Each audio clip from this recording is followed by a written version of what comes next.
How to enable or disable preserve camera portrait zoom on the iPhone 16 series.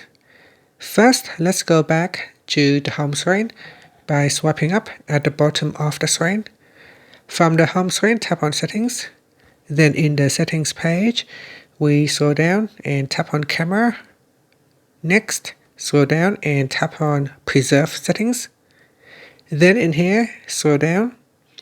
And then in here, we're going to tap on Portrait Zoom. Tap on the toggle button to turn off or switch on the Portrait Zoom Preserve setting. Now after that, swipe up to return back to the home screen. And in here, say that preserve the portrait mode zoom rather than automatically reset to the default camera. Thank you for watching this video. Please like and subscribe to my channel for more videos.